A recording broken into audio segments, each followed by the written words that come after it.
actually have Charmers for you today. Some fun little stuff in the Wicked Avatar department. I love these Just You cups, and it would appear that we have some other meta challengers as well.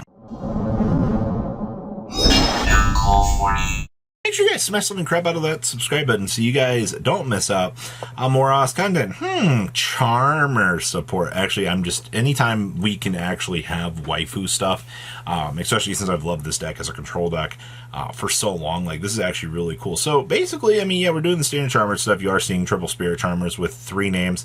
We are playing one copy of the Awakening Possessed, but we're not playing any of the traps except for the Possessed partnership, which is kind of cool. You do see that we are bringing in on the triple card demise here.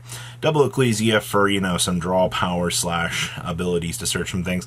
And then you're just relying on the rest of the broken good stuff here to kind of keep you in the game so that you can actually play the game. Actually, kind of interesting. I think in terms of deck build, that you can probably get somewhere with this. You're going to have to work really, really hard to pull off some victories with this. But hey, Secret Village locking your opponent and having, you know, a lot of control options to do the thing with your 1850 attack point monster, not bad. Next up here, we have Melodious. The reason why I want to showcase this is just more Dominus Purge action here. I love the fact that we can see Dominus Purge actually being one of these fantastic cards to kind of help us with all of our little defensive options along the way. Let's call it what it is here. We all love what these cards can actually do to assist us, and you know, that's always going to be a very nice thing. I will say, in terms of the rest of the option trees here, most of your Melodious choices here I feel are pretty same. I mean, you're maximizing on the Ostinato as one of the Concerto. Nothing really changes with that since it's the OCG, obviously. You know, Hand Trap City here. And then, of course, ye old Magic Deflector, and interesting little selection of card choices here.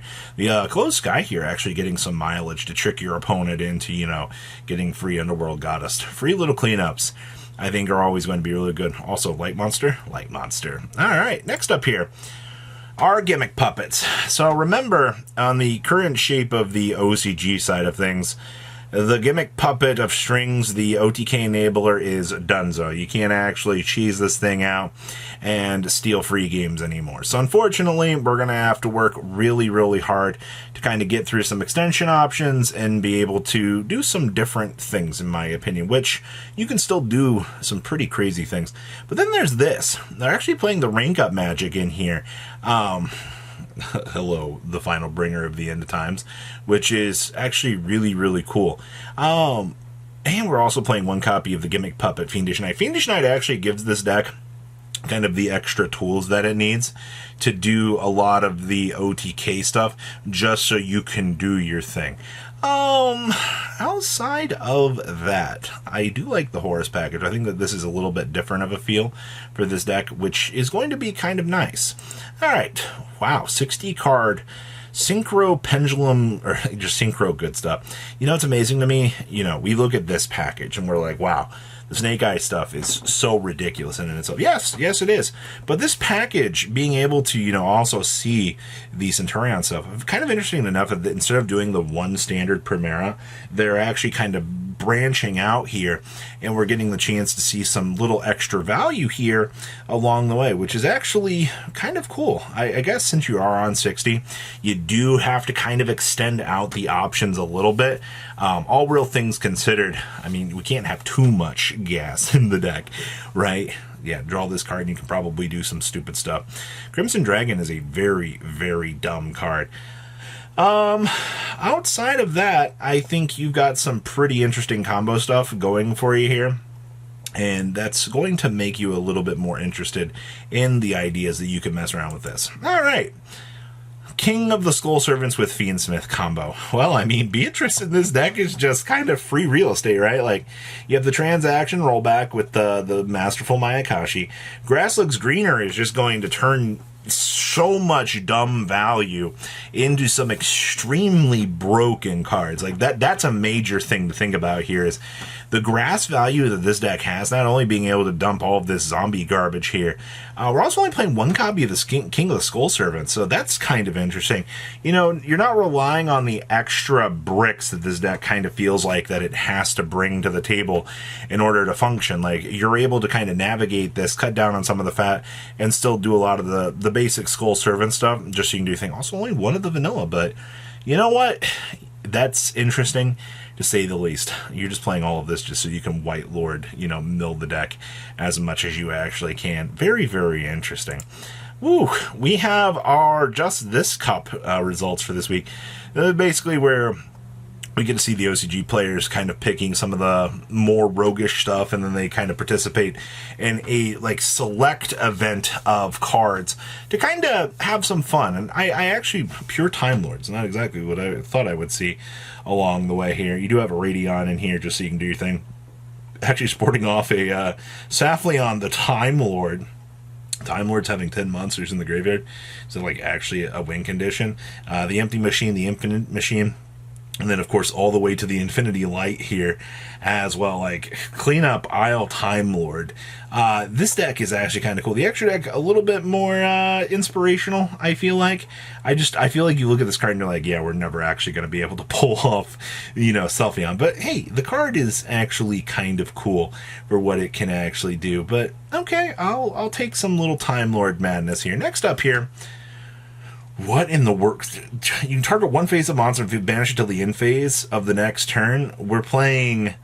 Is this like an Archfiend control deck? We have Diabound Colonel here, which I guess it's kind of cool being able to storm forth for that. Pay 500 life points, reduce the level of one monster you control in your hand by one for each. So basically, we just normal summon the Diabound here so we can do our thing, or we can, you know, power down our Mist Archfiend here so we can do the thing. This is freaking hilarious, actually. We are doing one copy of the Void Apocalypse in here as well. Okay, yeah, this whole deck is just about getting Diabound Colonel on the field with a hint of extra dark to the deck, and I think it's actually freaking hilarious that this deck was actually able to perform. I can tell you that most people would look at this sort of event and they wouldn't actually choose to play something like Diabound Colonel of all things. Man, that's a homage to the old days of Yu-Gi-Oh!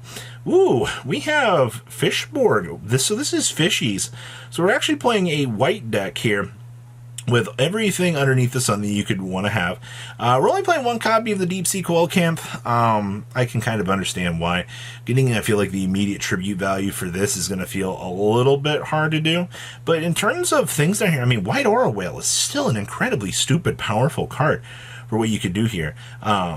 Everything in the extra deck down here is just a utility option. I'm actually surprised to see that they didn't try to pair this with like Goatee cards or something along the way. The fact that, you know, maybe that would have been an interesting thing, but I guess I don't know the rules of the event, so maybe, you know, they couldn't mix that, but I mean, they got away with playing a Coilcamp in here, so quite possibly there could have been a variation or something along the way to the deck building process, but interestingly enough to see.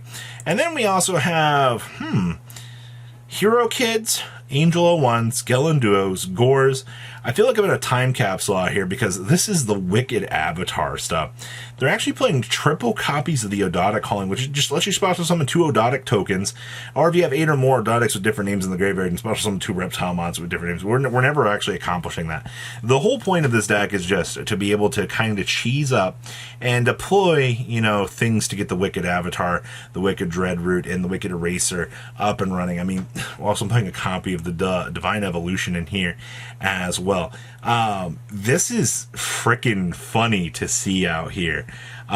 Just I never thought I would see somebody trying like an ancient deck out here, modifying it with some stuff, and then being like, I've brought my Yako Tenma deck to the table to be able to destroy my opponents. Like, honestly, this is the kind of stuff I live for. And our last list that we have here is a Tachyon special.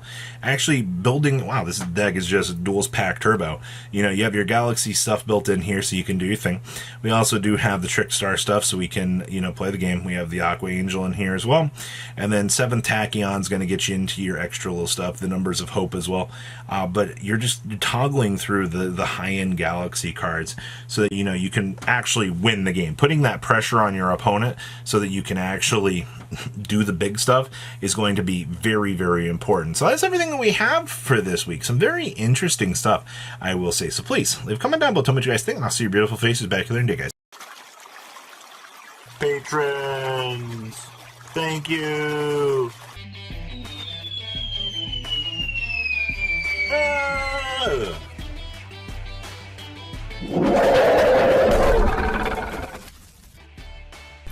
Thank you so much for watching. Check out these other videos.